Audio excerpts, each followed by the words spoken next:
le développement de contenu numérique, le développement ou l'explosion même de services du numérique.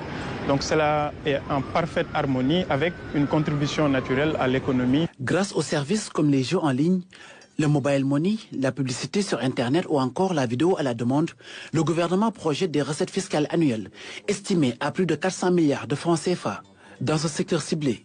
Le mobile money, par exemple, c'est à peu près 450 milliards de flux potentiellement imposés entre les transferts et les transactions marchandes. Le pari en ligne, je le disais tout à l'heure, tenez-vous bien, c'est 900 milliards de francs CFA l'année dernière. L'écosystème du numérique présente bien des opportunités économiques à saisir pour le gouvernement, comme récemment l'application de la TVA aux sociétés étrangères qui opèrent au Sénégal sans présence physique. Pour profiter pleinement d'un gisement aussi important, un travail de structuration est nécessaire dans un secteur où beaucoup d'acteurs sont dans l'informel. C'est pour ça que dans les secteurs stratégiques, nous insistons sur le développement des fintech, l'inclusion numérique. L'informel, c'est beaucoup de commerce, beaucoup de transactions.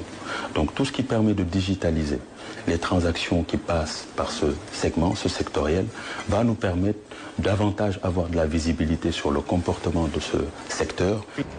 Et aujourd'hui, cette opportunité de DPI, c'est-à-dire les trois composantes, identité numérique, échange de données et interopérabilité, devient une opportunité pour l'État, comme mentionné dans le livre technologique, pour onboarder ou accompagner le secteur informel à se formaliser, notamment avec des incitations, parce que si une entreprise, si un Sénégalais, si une start-up ou une PME est identifiée et que l'État voit que cette entreprise ou cette PME nécessite d'être accompagnée, certaines incitations peuvent être appliquées, comme c'est le cas dans la Startup Act. Le dispositif prévoit également la protection des startups face à la concurrence des géants du numérique. Pourquoi? Parce qu'il ne faut pas étouffer l'innovation ni blesser le secteur privé.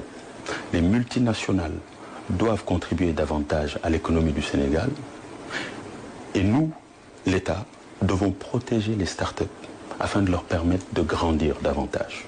L'efficacité de ces réformes dépend de la visibilité de l'État sur les activités du numérique, d'où l'intérêt d'une meilleure cartographie. Dans le New Deal technologique, l'ambition que nous avons, c'est de porter les 850 milliards de contributions du secteur numérique à 2500 milliards d'ici 2035. Et donc c'est cette cartographie qui est basée sur le déclaratif de ces sociétés aux impôts et domaines et basée aussi sur le travail de pas mal d'études qui ont été commandées par le ministère, qui nous a permis de l'obtenir. Maintenant, le sujet, c'est qu'est-ce qu'on fait sur du long cours pour mobiliser suffisamment de ressources pour soutenir notre développement. Ça passe par justement s'asseoir avec le secteur privé, qu'il nous